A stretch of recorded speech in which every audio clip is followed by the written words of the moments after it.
4 नवंबर 1979 Iran में जंगल के आग की तरह खबर फैल गई कि कैंसर के इलाज के लिए अमेरिका ने रजा शाह पहलवी को अपने देश में शरण दे दी है और पूरे ईरान का गुस्सा तेहरान की सड़कों पर फूट पड़ा। लाखों की संख्या में ईरानी छात्र डेथ टू अमेरिका के नारे लगाते हुए तेहरान स्थित अमेरिकी दूतावास की दीवारों को फांद कर अंदर घुसने लगे और दूतावास में कार्यरत 52 अमेरिकी कर्मचारियों को बंदी बना लिया।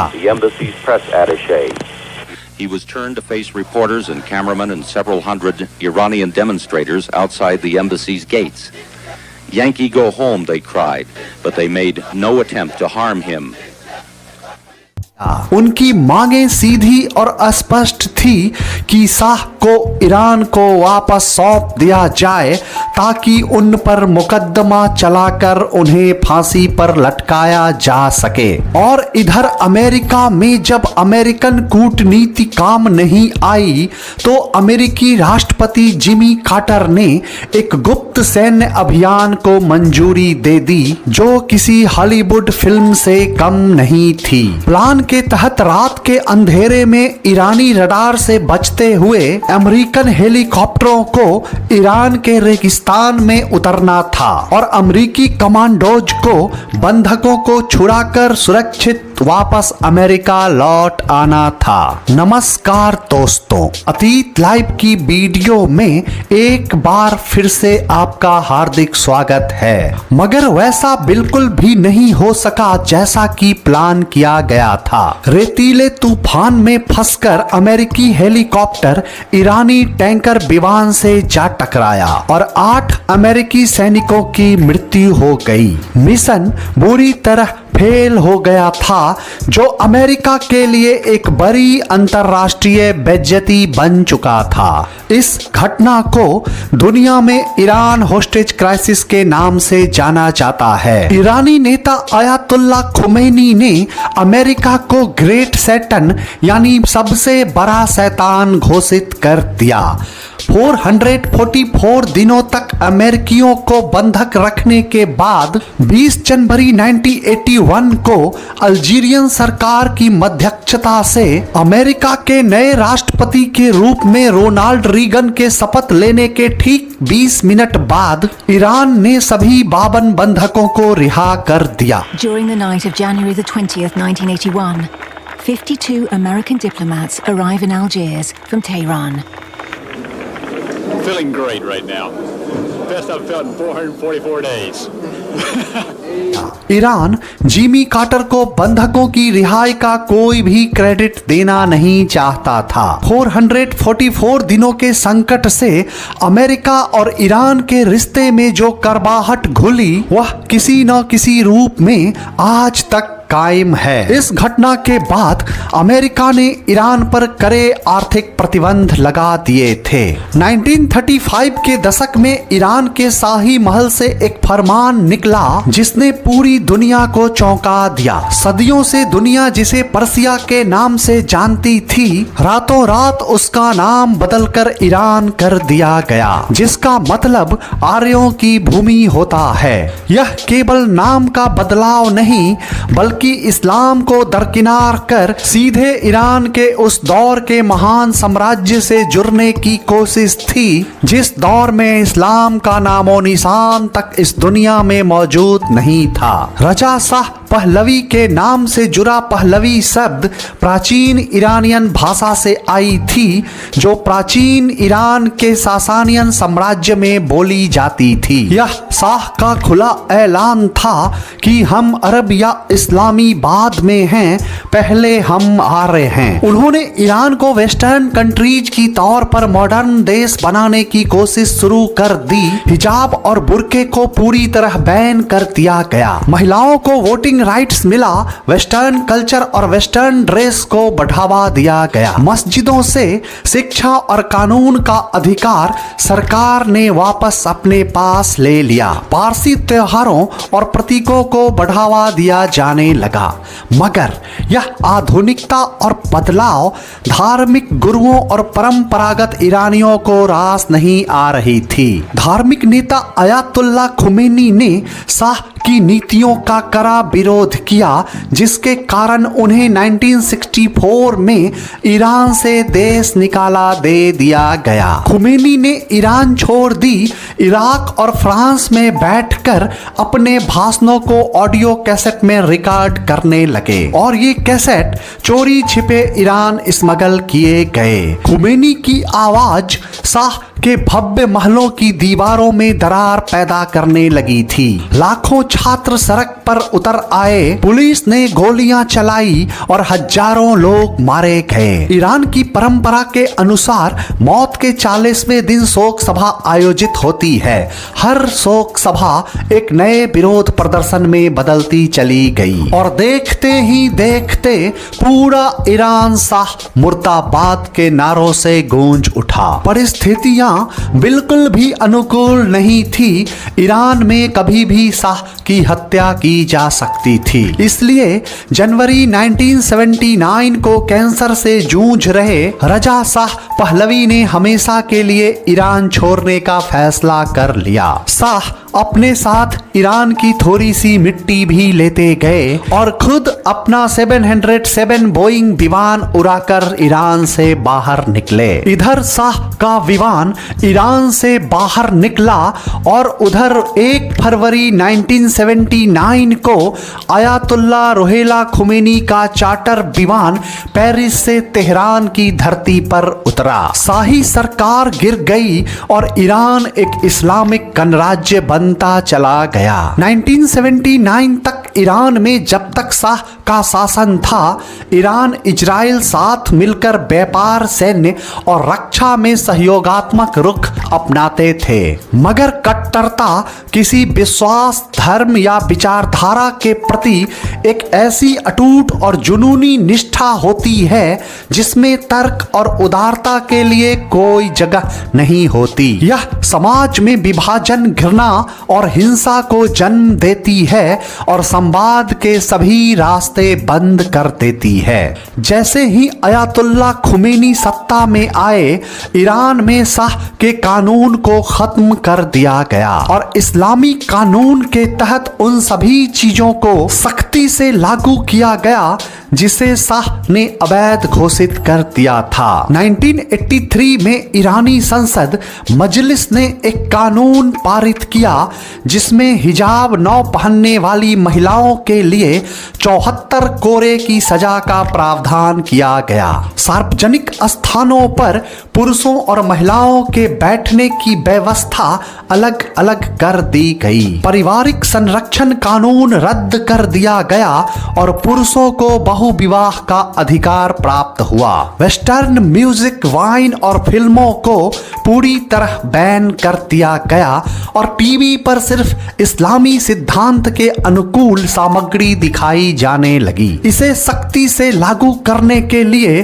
कौमीते नामक समिति का गठन किया गया जो इन नियमों के उल्लंघन करने वाले को सीधा गिरफ्तार और कठोर दंड देती थी। महिलाओं को जज बनने के अधिकार से वंचित कर दिया गया क्योंकि शरिया के अनुसार महिलाएं कानूनी फैसला नहीं सुना सकती है। जैसे जैसे ईरान में कानून जनता पर कसते चले गए, लोगों का विरोध प्रदर्शन भी मुखर होता चला गया। 8 मार्च 1979 अंतर्राष्ट्रीय महिला दिवस के दिन हजारों की संख्या में महिलाएं तेहरान की सड़कों पर उतर आई और माई स्टिल्थी फ्रीडम नामक अभियान के तहत अपनी बिना हिजाब वाली तस्वीरें पोस्ट करने लगी। बदले में सरकार द्वारा उनकी पहचान सुनिश्चित की गई और उन्हें कठोरतम दंड दिया गया। मगर सरकार के इस कृत्य ने जनता को और भी भड़का दिया। इसी बीच 13 दिसंबर 2022 को 22 वर्षीय कुर्सिद महिला महसा अमीनी को तेहरान में नैतिकता पुलिस ने इस आरोप में गिरफ्तार कर लिया कि उनका हिजाब अनुचित तरीके से बंधा हुआ था और उनके कुछ बाल दिख रहे थे। चश्मदीद गवाहों के अनुसार महसा को इतनी बुरी तरह पीटा गया कि वो कोमा में चली गई और 16 सितंबर को उनकी मृत्यु हो गई। इस घटना से पूरे ईरान में वुमन लाइफ फ्रीडम, जन जमीन और आजादी के नारे गूंजने लगे। पहली बार पुरुषों ने भी बड़े पैमाने पर महिलाओं का समर्थन किया था। आंदोलन को कुचलने के लिए ईरानी सुरक्षा बलों ने जिस तरह की क्रूरता अपनाई उसने पूरी दुनिया को झकझोर दिया। सरकार के ऐसे कृत्यों से जनता में लंबे समय से असंतोष पनप रहा था। इसका जीता जागता उदाहरण 2 अगस्त 2005 ईस्वी को दिखा, जब ईरानी जज हसन मुकद्दस, जिसे दुनिया हसन अहमदी मुकद्दस के नाम से जानती थी, अपनी चमचमाती बुलेट प्रूफ कार से दफ्तर निकलने ही वाले थे, तभी एक मोटरसाइकिल उनके नजदीक आकर रुकी और माजिद काबूसिफर और उनके भतीजे हुसैन काबूसिफर ने जेब से पिस्टल निकाली और जज हसन मुकद्दस के सीने को गोलियों से छलनी कर दिया। गिरफ्तारी से बचने के लिए काबूसिफर सऊदी अरब चले गए और सऊदी में अमेरिकन दूतावास में शरण लेनी चाहिए, मगर अमेरिकियों ने सऊदी पुलिस को बुलाकर उन्हें गिरफ्तार करवा दिया। जब उनसे जज की हत्या का कारण पूछा गया तो माजिद ने कहा, जब अदालतें सिर्फ सत्ता की गुलाम बन जाए तो इंसाफ सड़कों पर लहू से लिखा जाता है। मैंने एक इंसान को नहीं, उस कलम को मारा है जो बेगुनाहों की बर्बादी लिखती थी। जज मुकद्दस ने कुछ ही हफ्तों में ईरान में लगभग 3800 राजनयिक विरोधियों को फांसी की सजा सुनाई थी। 2 अगस्त 2007 को माजिद काबूसिफर और हुसैन काबूसिफर को उसी स्थान पर सार्वजनिक रूप से फांसी दे दी गई जहां उन्होंने जज मुकद्दस की हत्या की थी। वे मौत के फंदे के सामने खड़े होने के बावजूद मुस्कुरा रहे थे और अपने हाथ हिलाकर लोगों का अभिवादन कर रहे थे। उनकी इस निडर मुस्कान की तस्वीर पूरी दुनिया में वायरल हुई थी। उनकी सरेआम मौत ने धधकते आग में घी का काम किया जो ज्वाला को और भी अधिक प्रज्वलित कर गई। खुमैनी ने इजराइल को एक अवैध राष्ट्र घोषित कर दिया था। अमेरिका को द ग्रेट सैटन यानी बड़ा शैतान और इजराइल को छोटा शैतान नाम दिया। इजराइल और ईरान दोनों ही देश मिडिल ईस्ट में अपनी बादशाहत कायम करना चाहते थे। शुरू में ईरान सीधे युद्ध के बजाय अपने समर्थित गुटों जैसे हिजबुल्ला, हमास और हुती के जरिए इजराइल पर दबाव बनाता है और इजराइल ईरान के बढ़ते हुए प्रभाव को रोकने के लिए सीरिया और अन्य जगहों पर ईरानी ठिकानों पर हमले कराता रहता है।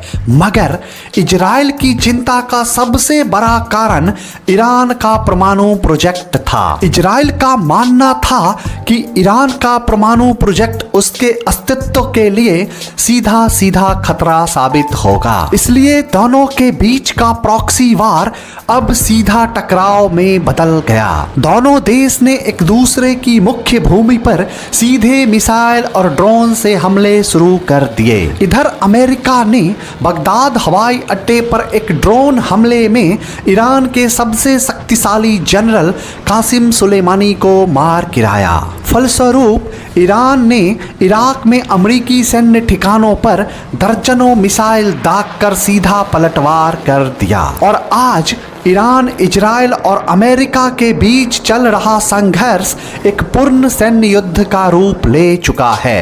इस युद्ध की शुरुआत 28 फरवरी 2026 को तब हुई जब अमेरिका और इजराइल ने संयुक्त रूप से ईरान पर बड़े पैमाने पर हवाई हमले शुरू कर दिए। अमेरिका ने इस अभियान को ऑपरेशन एपिक फ्यूरी का नाम दिया। इन हमलों का मुख्य उद्देश्य ईरान के परमाणु केंद्रों, मिसाइल ठिकानों और वहां के नेतृत्व को निशाना बनाना था। Supreme leader, 2 hours and 5 minutes after the jets took off, country's leader was killed.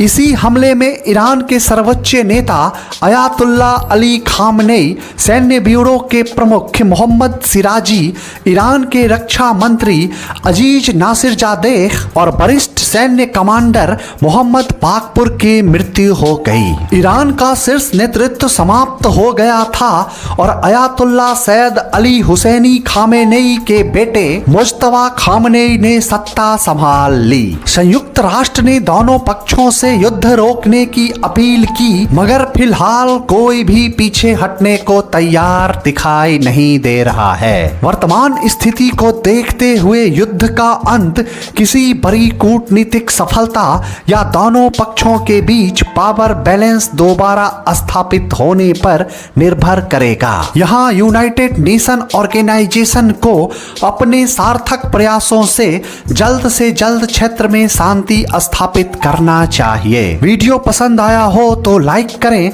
Channel को सब्सक्राइब कर लें। मिलते हैं एक शानदार नई कहानी के साथ एक नए शानदार वीडियो में।